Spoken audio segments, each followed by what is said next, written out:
Hi, this is Jeff. I'm here to do the video that I promised some people I'd try to make of how I prepare the Archetype Rocketry Cable Cutter with my kind of not single deploy but dual deploy, where I have motor ejection to eject the parachute bundle, and then at low altitude I set off the Archetype Cable Cutter and the chute deploys. So I've got everything kind of prepared in advance. As you can see, I've got the Archetype Rocketry Cable Cutter body. It's cleaned. I've got a new O-ring. I've got the piston. I have the black powder ready. I have this is the cable tie that comes with the Archetype Rocketry kit. I also add, because I like a little extra, I add one of these really cheap, thin, probably from Harbor Freight, probably came in a bundle of 200 different sizes. I like these really small ones. I run this through the cable cutter. So far it's never failed to cut. You can see I've got the cap. The cap is hot glued with the Q2 G2 igniter, and then it's soldered to a lead that gives me a nice long lead. The lead itself is shorted out, so nothing's bad's going to happen. You could just cut those too if you want and just leave the insulation and only prepare it when you're ready for flight. As usual, you simply put the O-ring and make sure that gets to the bottom of the cutter.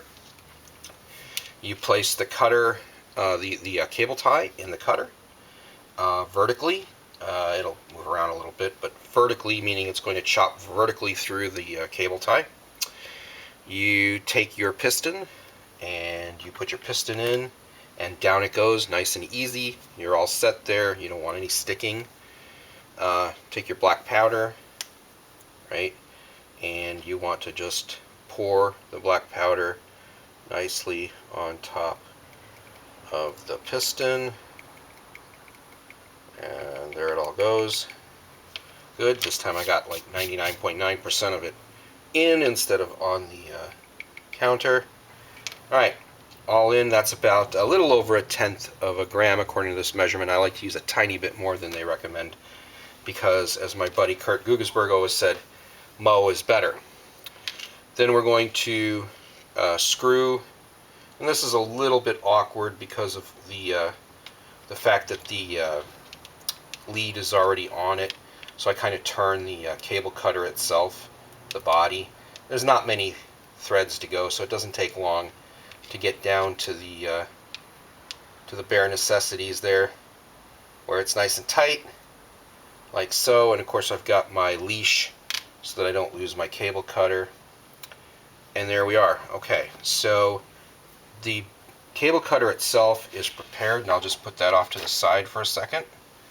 Okay, and I've got my parachute pretty well ready to go. It's bundled. The shrouds are laced inside the chute. This is a 6-foot, 72-inch chute, sphere chute. I'm using it in about a 6-pound or 5-pound rocket, 4 inches in diameter.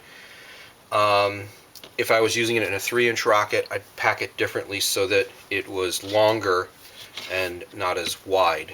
Okay, and I've got my Nomex that I'm going to make my burrito bundle with, and I'm going to place the I need a little bit of shroud and the quick link showing. Alright, so hopefully you can see this here. I'm going to fold over like this, and then I'm going to fold this way, and I'm just going to roll it nice and tight. I don't care how tight. I want to get it as tight as I can because, frankly, I want the thing to burst open when the cable gets cut. I want pressure on it. Okay, so now we have our bundle, right? So now we need to take our cable cutter, and this gets a little, you need to be a little ambidextrous here, but not too bad. Right, we take our cable cutter, and I'm going to lay it alongside my bundle make sure that I don't know if you can see this, but when I turn it, I want to make sure that I'm wrapping this around without a twist in it. Here, you can probably see now. Again, the cable tie is vertical to the piston, and I'm going to cinch that tight, as you can see it here. I'm just going to cinch that nice and tight. I'm very happy with that. Alright, so now I've got my bundle, right? I'm going to, one of the things I like to do is just attach the leash through the hole in the Nomex and just wrap it around. Again, hopefully you can see what I'm doing here.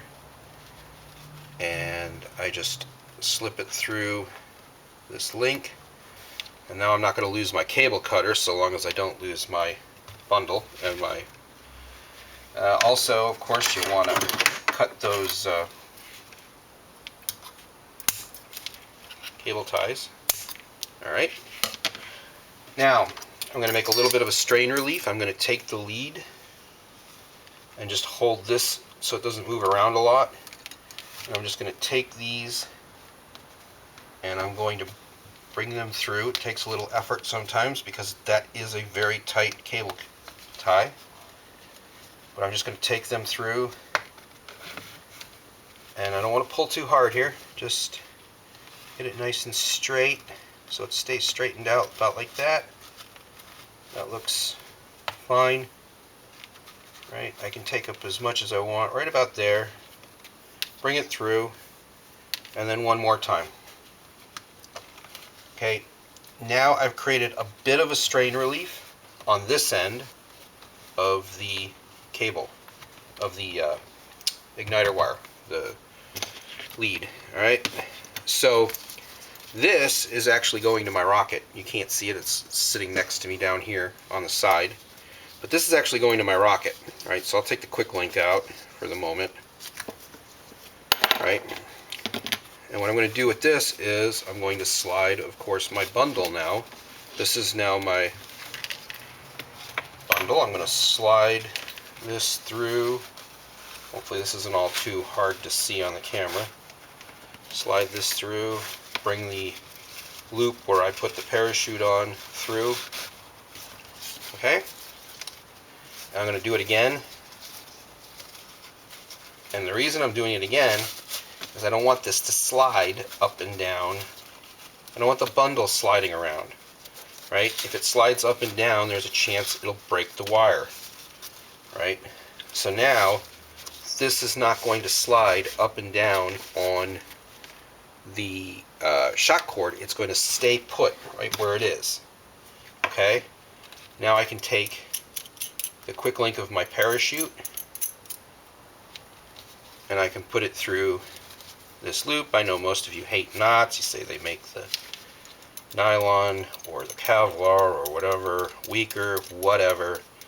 Seems like we over provision anyways. And so I still have my beautiful bundle here, very nice, nothing showing, right? It all looks good. Then of course what's left is this is going to go to, here's my payload bay with my altimeter that would be in it. This is going to go to my terminals here.